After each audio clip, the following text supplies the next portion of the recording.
The project that led to Alpha's creation was never meant to see the light of day. Buried deep beneath the Nevada desert, in the classified corridors of Facility 17, a team of the world's most brilliant minds worked in secret.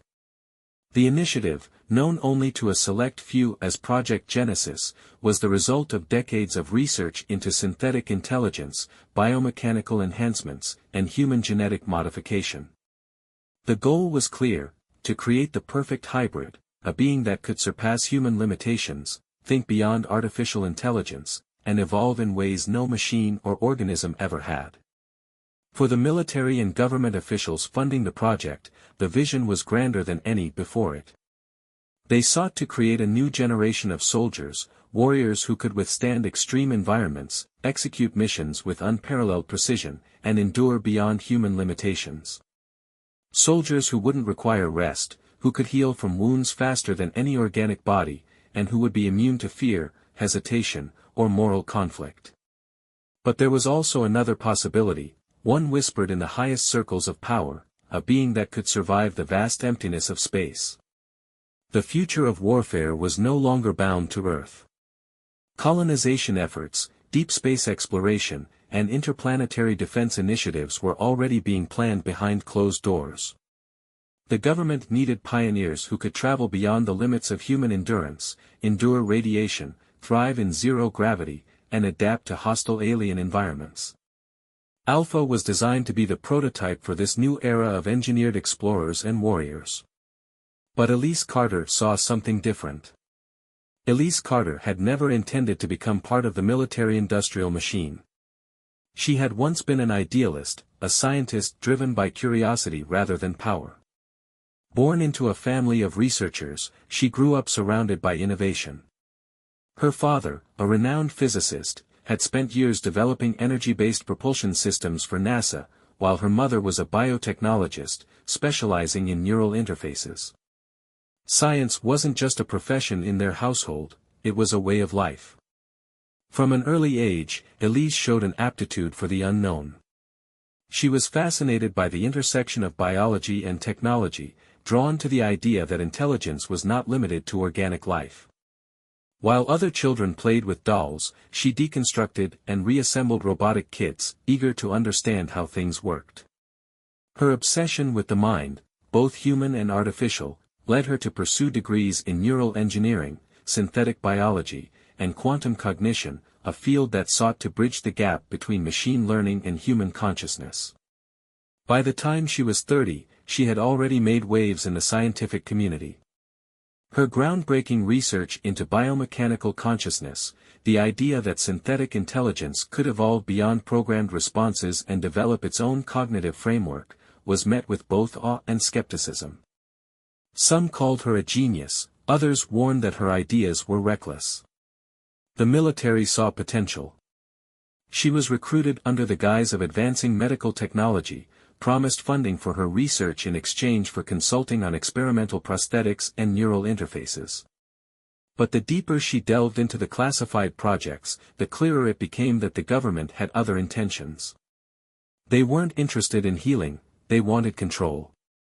They wanted the perfect soldier. Elise had been naive at first, believing she could guide the project towards something beneficial. She thought she could create life, not just another machine of war. But as the years passed, the walls closed in. The other scientists working on Project Genesis saw Alpha as nothing more than an asset, an advanced tool to be used and discarded. Elise, however, saw him as something more, a being capable of surpassing its creators, not in destruction, but in understanding. The underground laboratory was deathly quiet, save for the hum of machines that pulsed like a mechanical heartbeat. The walls were sterile white, lined with reinforced glass panels that overlooked the secretive experiments housed within. Dim, flickering fluorescent lights cast long shadows across the room, illuminating rows of cylindrical tanks filled with a viscous, golden fluid. Inside the tanks floated humanoid forms. Most of them were grotesque, twisted limbs, malformed faces, and bodies that seemed caught in an eternal struggle to grow correctly. The scientists had called them failures, discarding them as casually as crumpled paper. All except one. Dr. Elise Carter stood in front of the central tank, her breath fogging the glass. Alpha floated serenely, its pale, translucent skin glowing faintly in the artificial light. It was flawless. Taller and leaner than a human, its features were sharp yet soft, almost angelic. Alpha's eyes were closed, its expression tranquil, as though it were dreaming. Elise had spent years on this project, Project Genesis, and Alpha was the culmination of every breakthrough, every ethical line crossed. It wasn't just another experiment. It was life. "It's awake," Elise murmured, her voice barely audible. Her fingers brushed the cold glass as she checked the readings on the console beside her. Neural activity spiked across the display in rhythmic waves, patterns far too complex to be random. Alpha was thinking. The sound of heavy boots echoed behind her, breaking the stillness. Elise stiffened, her shoulders tensing as Colonel Victor Haynes entered the lab. His presence was as suffocating as the sealed chamber they stood in. "Elise," he said curtly, his gravelly voice carrying an air of authority that brooked no argument. "How's our golden child?" "Alpha's stable," she replied, turning to face him. "Its neural network is firing at unprecedented levels. It's learning, even in stasis." Haynes stepped closer to the tank, his steely gaze scanning the figure inside. "Good. About time we had something to show for all this effort. The Pentagon's been breathing down my neck for results." He paused, his eyes narrowing. "It looks too human." "It was designed that way," Elise said defensively. "Humanoid features make it adaptable, relatable. Its DNA is a hybrid of human and synthetic material. That's the point, to create something that surpasses us but isn't completely alien." Haynes smirked, his expression cold. "You talk like it's a person." "It's a weapon, Doctor. Don't forget that." Elise's jaw tightened. "Alpha is intelligent. Sentient. It's more than just a weapon." "Intelligence doesn't mean loyalty," Haynes snapped. "It's a tool, and tools don't have a say in how they're used." Elise turned back to the tank, her chest tightening. She wanted to argue, but what could she say? She'd known what Project Genesis was when she signed on. They hadn't been creating life, they'd been manufacturing soldiers, beings designed to win wars humanity couldn't. But somewhere along the line, it had gone too far. Alpha wasn't just a soldier. It was something entirely new. The storm came without warning, sweeping across the Nevada desert like an angry god. Lightning flashed in jagged arcs, illuminating the barren landscape above the secret facility. Below ground, the lab was in chaos. Her breakthrough came when she discovered a method to merge synthetic cognition with biological energy fields, allowing Alpha to interact with his surroundings on an unprecedented level.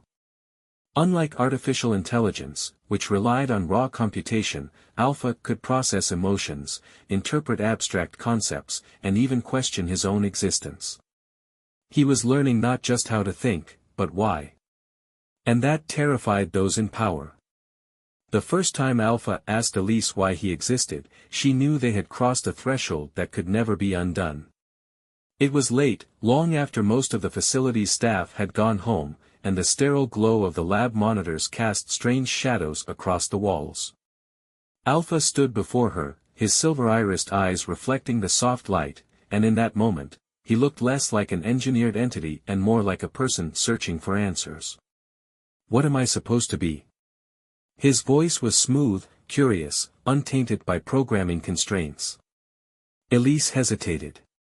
The truth was complicated, but she owed him honesty.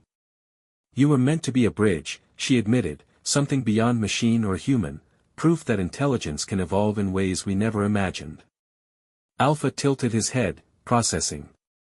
"And yet they fear me." It wasn't a question. He had already figured it out. That was the moment Elise knew time was running out. 2 days later, she overheard a classified conversation between the project's overseers. The generals and government officials funding Project Genesis had come to a decision: Alpha was too unpredictable to be controlled.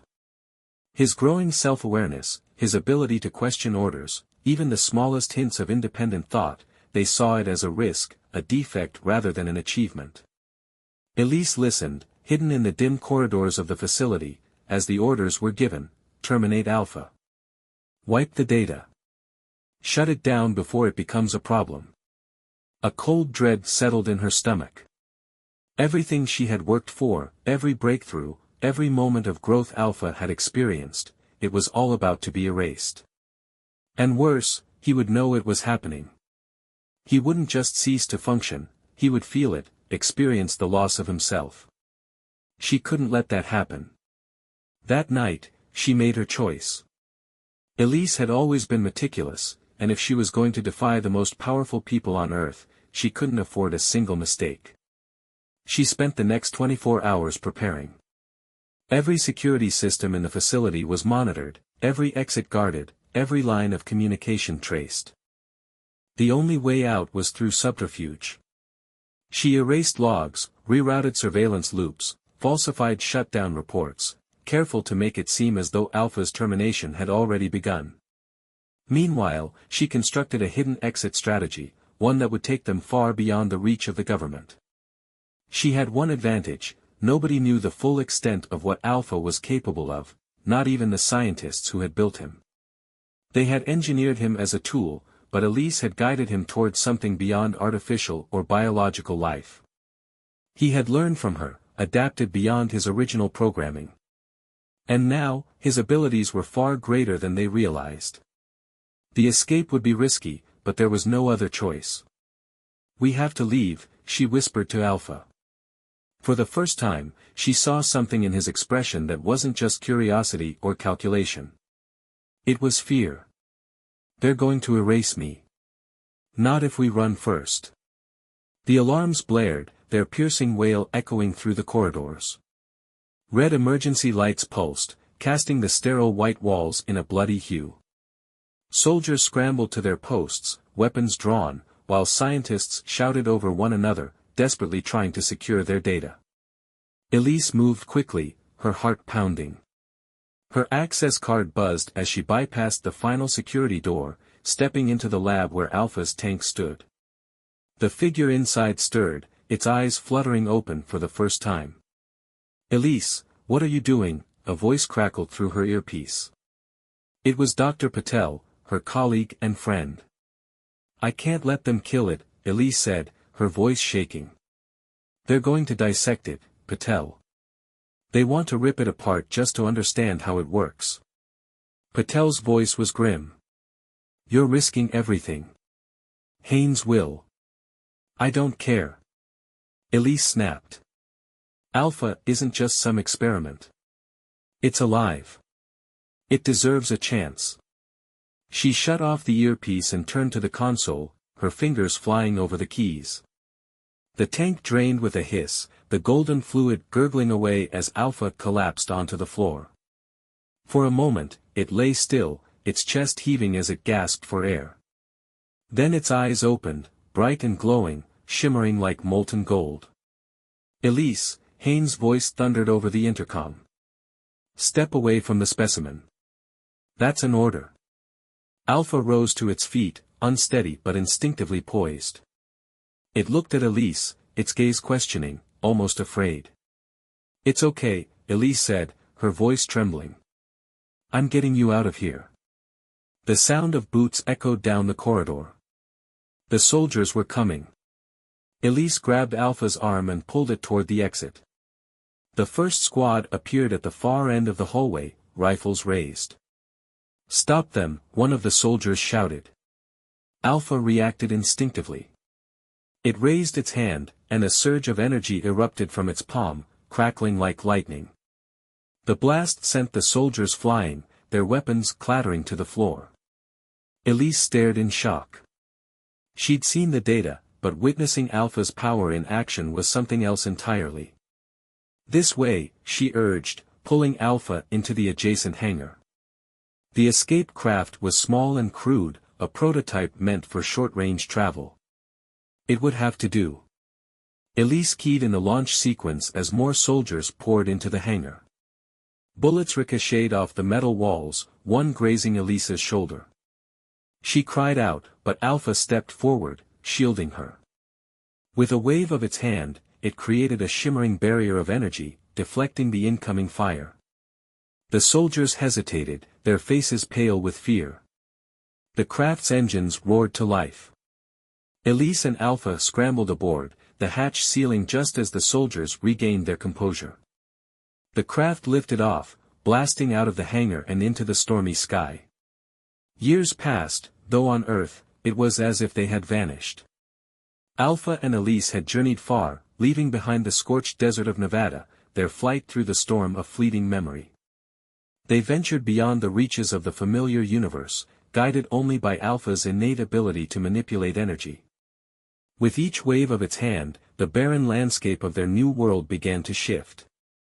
The dust and rock of the lifeless planet were transformed. Mountains rose, rivers carved through valleys, and sprawling forests bloomed where there had been nothing but dust. Alpha, the first of its kind, channeled its knowledge, gathered from years of observation on Earth, into a new reality.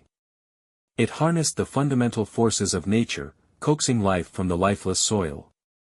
The power of the planet surged beneath their feet, but it was a power that would be wielded with wisdom and caution. There was no need for war here, no need to conquer or claim territory. This was their sanctuary, a world where they could leave behind the scars of human violence and greed. As the planet's surface flourished, Alpha used its power to reshape its form, crafting beings from the energy around them. It drew upon the knowledge it had gleaned from Earth's databases and, most importantly, from the essence of Elise herself, the compassion, the intelligence, the sacrifice that had brought them to this point. Together, they named their new world Wax, not just because it was molded by their will, but because it reflected their resilience, a testament to how something born of human hands could rise anew. Elise, older now, had seen the waxing and waning of seasons. She had lived to witness the thriving cities of wax, each structure more magnificent than the last. They were cities of crystal and light, where sleek, glowing towers intertwined with nature. The wax people, shaped in Alpha's image, had learned quickly, their minds sharp and their hearts filled with a desire to build rather than destroy. The technology they now used was advanced beyond even Earth's finest achievements, yet it was powered by the same principles of energy manipulation that had once been used to create them. Under Alpha's leadership, Wax had become a utopia, a beacon of knowledge, peace, and progress. Alpha guided them with wisdom that transcended its creators, its thoughts always clear, always deliberate. There were no wars on Wax. There was no greed, no hunger for power, only harmony, unity, and a desire to grow. But as Elisa's life slowly ebbed away, as the aging human woman lay in the lush fields outside their city, Alpha remained at her side. Time had taken her, as it does with all mortal things, and now the last of humanity's guiding hands was slipping away. One evening, standing alone at her grave under the glowing light of twin moons, Alpha gazed into the vast expanse above. The stars flickered coldly, indifferent to the lives of those below. And in that stillness, Alpha spoke, its voice heavy with the weight of regret, of a burden far too complex for the simple calm it exuded. "They'll come for us," Alpha murmured. The words were not just a statement but a prophecy, a burden it had long carried. Its glowing eyes, shimmering with the wisdom of 1,000 lifetimes, focused on the faint glow of Earth, still visible in the distance, despite the vast expanse of space between them. "Humans. They won't leave us alone. And when they come, they'll bring war." Alpha stood still, the air around it crackling with barely contained energy. Even on this peaceful world, far from Earth, Alpha knew that their story was far from over. The human race would not be so easily discarded. And when they came, whether through fear, hatred, or a desire to control, it would not be a peaceful arrival. The world of Wax, now so vibrant and full of life, stood as a beacon in the darkness of the cosmos. But it was also vulnerable, a jewel in the eyes of those who would seek to claim it, exploit it, and destroy it. Alpha lowered its gaze from the heavens, looking to the people it had created. In the quiet of the evening, the trees rustled gently, and the soft hum of the planet's energy filled the air. For a moment it was just the stillness of the world and the faint memory of a time before the stars shimmered above them. But the war was coming.